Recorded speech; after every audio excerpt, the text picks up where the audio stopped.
Hi, I'm Lieutenant Doug Nolte, and welcome to this edition of Behind the Badge, your behind-the-scenes look at what's going on in the Wichita Police Department. Well, with me today is Officer George Birdwell. George is a community policing member out of the Patrol West Bureau. How are you today, George? Good, sir. George is also what we call one of our field crime analysts, and today we're going to be talking to him a little bit about what our new title and what our new role for the officers are, as well as talk about some things that the police department is seeing in terms of crime trends. So, George, really glad that you came here today. And thank you. Well, first of all, the role of field crime analyst is a pretty new role for the police department. Right. Can you give us kind of a general idea of what it is that a field crime analyst does? Right. As a field crime analyst, basically what we do is we look at patterns and trends of different crimes that are occurring, mainly in our bureaus, and then we work with other bureau crime analysts and share information so that if someone's committing a crime or doing some kind of activity that we want to be aware of, then we can let the other analysts know and let the officers of bureau know what is occurring. It sounds like it's just a much more efficient way to get on top of crimes that are occurring and communicate. And Correct. It sounds like, and I know we've talked a little bit about the media, you guys have picked up on several things that have gone on. Now, how many crime analysts are there in the field?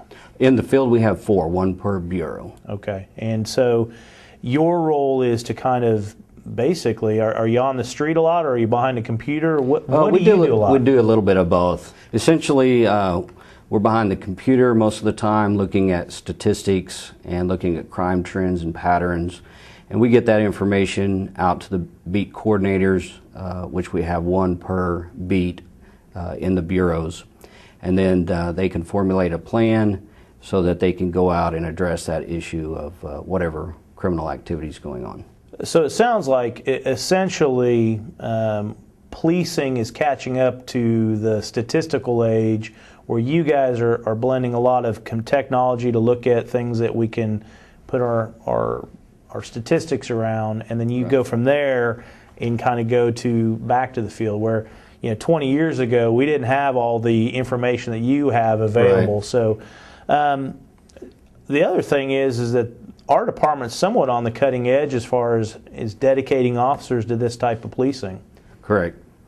Yeah, we're looking at a way that we can find out where these crimes are occurring and then what resources are available to combat that.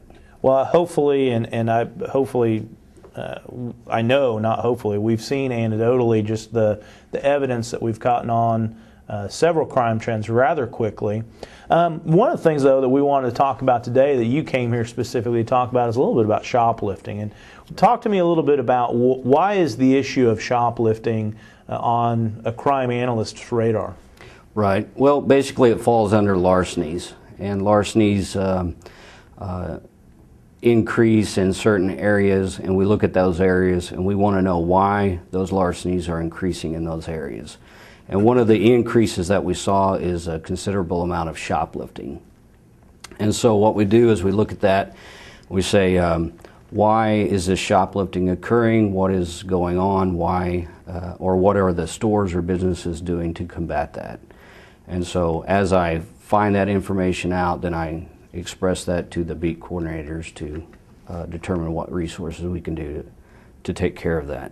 So tell me, what are some of the kind of different shoplifting that you're seeing out there? Right, we're seeing basically 3 types. The first one is the spontaneous shoplifter, possibly somebody that looks for the opportunity to shoplift. They'll go into the store, usually a juvenile. They'll see something that they want, they desire it, and then they take it. And in removing that from the store, that's a theft, turns into a shoplift. And basically, also we look at that and we say, well, there's an acronym that goes with that, and it's called CRAVED. And these are hot products that often these juveniles or different people will try to take. And the CRAVED stands for items that are concealable. They try to conceal them, take them out of the store. They will try to remove them. Items that are available for them to take. Also, we are looking at valuable items that they'll take, and then also they'll take items that are enjoyable to them, usually food products or electronics, and then also items that are disposable, and those are where they'll take those items and try to dispose of them for other cash or possibly some other type of product that they can barter for. Okay, so you see the increase, you identify where it's going on, what kind. What's being done in Wichita to combat it? Well, what we're doing is we're working with businesses. They've taken a very proactive role into making sure that these types of crimes are addressed. In fact, the other types of crimes, not only from the juveniles that we see, but we also see the spontaneous user, but also the spontaneous shoplifter, but we'll also see the substance abuser, where they'll go in and try to take high dollar items and also large items, maybe put them in a basket, try to wheel them out the front. We'll also see that... And presumably that then is to trade or sell so they can feed a habit that they might have. Exactly. And then we're also seeing the organized retail crime rings that may come through an area trying to take certain types of items where they can transport those and also exchange those for either cash or other goods. Okay. But the stores are doing a lot to be proactive with that. They're installing mirrors, electronic devices. You'll see monitors, you'll see cameras in the stores, you'll see the electronic sensor devices.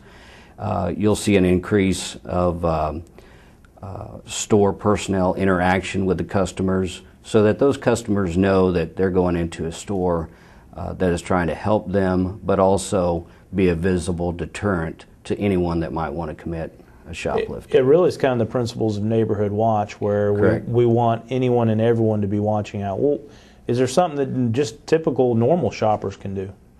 Normal shoppers can basically just look for any suspicious activity. If they see something that they think that may be suspicious or someone that is committing a crime, then they can alert store personnel who will alert loss prevention and hopefully deter that crime. Well, and that part of it's really not high tech.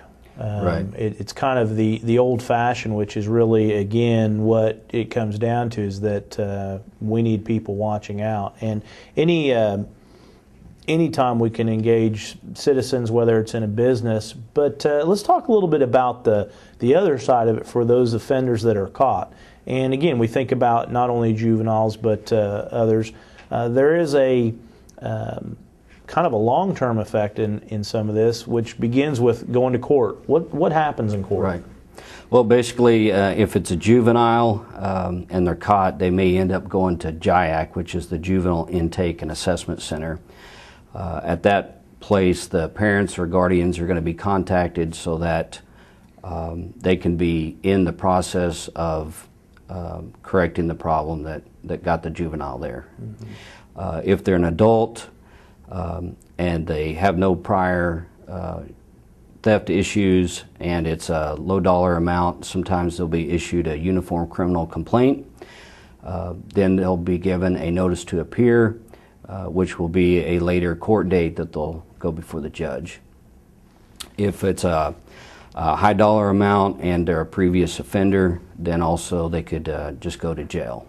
But basically in the court process, they're going to either get convicted of that crime, of those charges that they've done, or at least have to pay some type of restitution.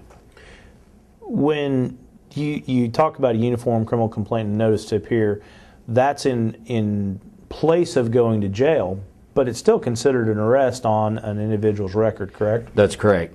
Yes, that is something that we feel that they're not a flight problem or somebody that is going to leave the area, and so we basically give them that paperwork with their promise to say that they'll come back at a later time. Well, I think that and also in all of this is the understanding, especially for kids, and something that the police department is very proactive on, is that kids oftentimes don't think about the long-term effects of stealing something and being caught. Can you talk a little bit about the importance of a juvenile understanding why shoplifting is such a big deal? Right. Yeah, to a juvenile, they may just see something that's desirable on the shelf and decide to put it in their pocket, their bag, or their purse. And they really don't think about the implications, the long-term implications of stealing something that may follow them around for a while. And one is, of course, the embarrassment of having to be confronted with that amongst their friends, and then also having to go to a facility where their parents and guardians have to be aware of that. And then you look at even some people run into the problem of having their this follow them around in employment later, several years later. I know one of the things that we look at in the police department during our application process are any crimes that are committed as a juvenile or as an adult. So you talked a little bit about how stores and businesses are really kind of getting behind this. Talk a little bit about the partnership. What are we doing with the Wichita Police Department? What are beat coordinators and others doing to work with the stores to help train employees, perhaps, or do other things to make that kind of a good partnership? Right. Well, we're working with the stores to make sure that they're aware of the problem. They may not always be aware of how much shoplifting over a long period of time is occurring, so we let them know about that number-wise and also arrest-wise.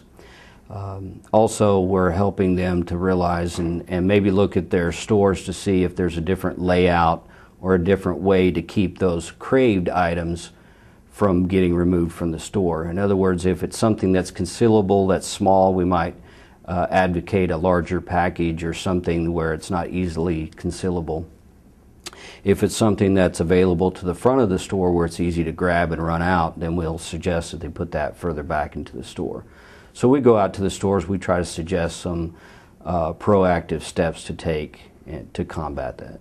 Well, and really ultimately for all of us, police and businesses and residents alike, when we keep these thefts to a minimum, I think economically we all pay, or it works out better because we're paying less at the register, because unfortunately those thefts drive up the prices.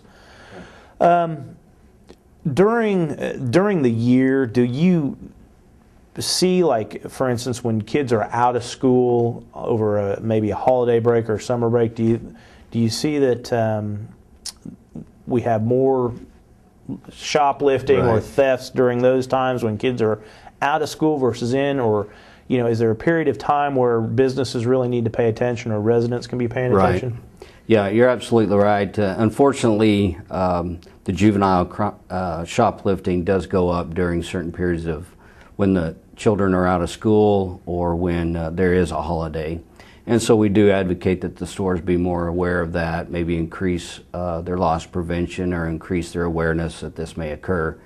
And then also, in schools, we try to educate the children, let them know not to be pressured by peer pressure to follow along in those type of crimes that may occur when they're in a group. Well, it certainly is, I think, important to recognize that whether we're talking about serious crimes or maybe what people would consider less serious crimes, the police department takes all this very seriously, and we appreciate the work that you are doing to help get this out. I guess, when we talk about crime and the field crime analyst and shoplifting, it seems to be a commitment that the department has made to kind of being better stewards with our resources. Can you go a little bit into kind of what a day for you looks like? Do you come in? Do you get on the computer? Can you tell us just a little bit about what you do to kind of identify those things? You talked a little bit about statistics, but are you looking at specific things that are happening or specific information reports? Well, basically I do the first thing I do is get on the computer. I look and see what the daily activity reports are, the different crimes that occurred in the past. Then I collate that information to see if there's any type of pattern going on, or if there's any suspect or persons that we need to look out for that may be occurring, doing these type of crimes. And then after looking at that, then I'll put that together and see if there's any places that may be targeted by some type of person for different types of crimes, such as a larceny from auto, and where these are occurring in a great deliberate area. Then if there's something that I need to follow up on, get a little bit of information, or go out and look at these areas, then I'll go out into the field, drive that area, talk to some of the victims, and or talk to some people that may be aware of what had happened, so I can get a better understanding of where or what had happened. Great. Well, it sounds like, based on what I'm hearing, you've got kind of the best of both worlds. You get to look at a lot of information, but you also then get to go out there and actually do some of the work. Correct. And great blending of technology, information, and then good old-fashioned police work. Right. Well, George, hey, thank you for coming in and being our guest on Behind the Badge. I really appreciate it. Yes, sir. And I hope that you all out there have gotten a valuable insight into how we are trying to restructure some of the things that we do with our field crime analysts. As always, we appreciate your support, and we look forward to seeing you next time on Behind the Badge.